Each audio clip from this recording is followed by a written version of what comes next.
Hello everyone, welcome back in my YouTube channel. This is Diksha Sharma, second year MBBS student at Dr. RKGMC Hamirpur.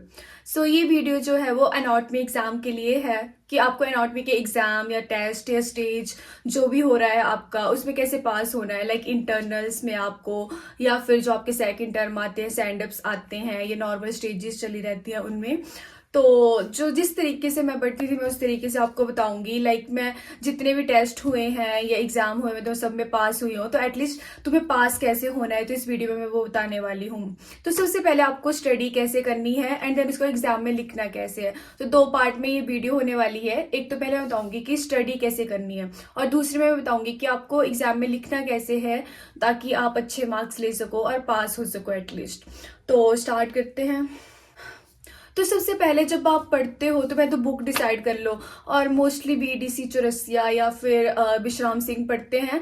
तो जिस भी आप book से पढ़ रहे हो पहले तो लेक्चर सुनो क्लास में, उसके बाद जाके आप बुक से पढ़ो. और अगर आपको समझ नहीं आता है तो आप लेक्चर देख सकते हो, कोई लेक्चर देखो देन बुक से पढ़ो. और आपको कोई भी टॉपिक पढ़ना है तो आप डायग्राम बनाओ और उसी से पूरा टॉपिक कंप्लीट हो जाता है. और डायग्राम जो है आपको उसकी प्रैक्टिस आपको करनी है 2 से 3 बार. जब आप 2 से 3 बार प्रैक्टिस करोगे ना तो आपको दिमाग में वो डायग्राम वैसे ही छप जाएगी और आप जब भी टॉपिक पढ़ोगे तो बहुत ही इजीली और फास्टली आप उसको लर्न कर सकोगे.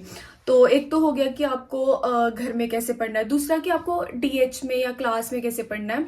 तो जब आप डीएच में बैठते हो तो जो भी चीज़ आप वहाँ पढ़ रहे हो उसको बुक से पढ़ के वहाँ पे जैसे लाइक कोई बिसरा पढ़ रहे हो आप, लाइक हार्ट का बिसरा पढ़ रहे हो. तो जब हार्ट का टॉपिक हुआ तो आपने जब भी बिसरा पकड़ना है तो आपने पहले पूरा पढ़ के आना है बुक से कि जैसे हार्ट का एक्सटर्नल फीचर्स क्या है, राइट एट्रियम के इंटरनल स्ट्रक्चर क्या है. देन उसके बाद आपने बिसरा पकड़ना है, उसमें सब कुछ पढ़ना है, उसके अंदर वाली चीज़ देखनी है राइट एट्रियम की. एंड देन उसके बाद जब भी आप पढ़ोगे तो आपको आर्टीरियल वीनस सप्लाई साथ में पढ़नी है और उसी टाइम उस पर देखना है. जैसे हार्ट पे बनी होती है, आगे से भी बनी होंगी आर्टरीज, तो उसी पे स्टडी कर लेना है और उससे आपका रिटन वाले क्वेश्चन भी कंप्लीट हो जाएंगे एंड देन वाइवा वाले भी. तो आपको उस तरीके से पढ़ना है. और कोई भी आप नर्व पढ़ रहे हो या बोन पढ़ रहे हो तो आपको डीएच में बार बार रिवाइज करना है ताकि आपको रिवीजन के टाइम एकदम से ही याद हो जाए. और कभी भी ऐसे एग्जाम में एक बार पढ़ के नहीं जाना है क्योंकि बहुत ही ऑब्वियस ही बात है कि आप वहां भूलोगे तो कोई फायदा नहीं होगा एक बार पढ़ के जाने का. जितना हो आप ग्रुप स्टडी करो डीएच में ताकि आपको ज्यादा याद रहे और पेपर में आप अच्छे से लिख सको. तो आपको वाइवा में भी हेल्प करेगा.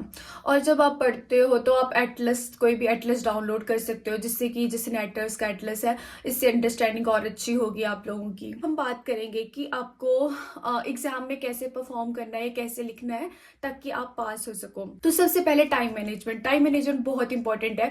लाइक अगर आप 10 नंबर का क्वेश्चन आपको आता है, बहुत अच्छे से लिखे जा रहे हो उसको, मतलब बहुत अच्छे से बहुत ज्यादा पेजेस पे, बट जो लास्ट के क्वेश्चन है लाइक 2-2 नंबर के या 5-5 नंबर के, उसको टाइम नहीं दे पा रहे हो, वो छूट जाते हैं, तो बहुत मतलब आपके पास होने के चांसेस कम हो जाएंगे. तो आपको पूरा अटेम्प्ट करना है, पूरे जितने भी क्वेश्चन है सब अटेम्प्ट करने हैं. लाइक जब आपको बचता है कि कम टाइम है तो आप सबका मतलब जो भी क्वेश्चन आए हैं उनको थोड़ा कम क्वांटिटी कर दो उनकी, बट कंप्लीट करने की कोशिश करो क्योंकि तुम्हें हर एक क्वेश्चन में भी एक एक नंबर आएगा तो तुम्हारे नंबर 20 तो उसमें हो जाएंगे. एमसीक्यू अच्छे से किए होंगे तो आपके लाइक 20 एमसीक्यू में से 15 या इतने भी मार्क्स होंगे तो आपके 35 तो ऐसे ही हो जाएंगे.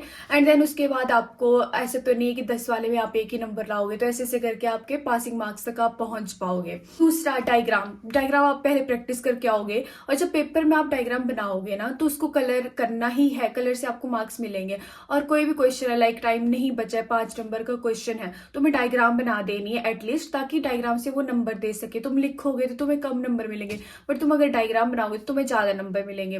तो एक ये चीज करनी है. और जब भी आप पेपर में कोई भी क्वेश्चन आया उसको लिख रहे हो तो आपने क्लिनिकल नोट में हर क्वेश्चन में लिखनी है, चाहे पूछी हो चाहे नहीं, पर क्लिनिकल नोट में लिखनी ही है. तो और हिस्टो के लिए जब भी हिस्टो का रिटन में आता है तो तुम्हें जो भी एपिथीलियम है, सिंपल स्क्वैमस मतलब स्क्वैमस एपिथीलियम है, उसमें कॉलमनर है, ये सब आपको प्रैक्टिस करने अच्छे से. और जब भी कोई आता है तो आपको जैसे गॉल ब्लैडर में पता है कि लॉन्ग टॉल कॉलमनर सेल्स होते हैं उसमें, तो आप मतलब आपको पता होगा, आइडिया होगा, तो आपने देखा भी नहीं होगा डायग्राम तो कुछ तो बना के आओगे. तो तुम्हें एक तो सिंपल बेसिक जो हिस्टोलॉजी है वो आपको देखनी है एंड देन उसके बाद जो भी मतलब मेन टॉपिक आते हैं उनको देख लेना.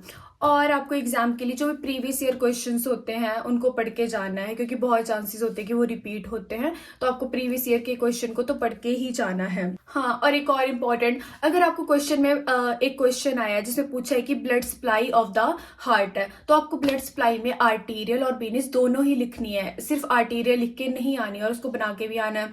तो जैसे अगर आर्टीरियल आएगी तो सिर्फ आर्टरी की बनाओ, बट अगर ब्लड सप्लाई लिखा है तो आपको दोनों बना के आनी है, वेनस भी और आर्टीरियल भी। जब भी आप एग्जाम के लिए जा रहे हो तो उससे पहले आपको रिवाइज करके ही जाना है, और जब भी आप कोई भी टॉपिक पढ़ रहे हो तो आपको एग्जाम तक वो दो बार से ज्यादा रिवीजन उस टॉपिक को देना है, ताकि आप वहां पे भूलो ना।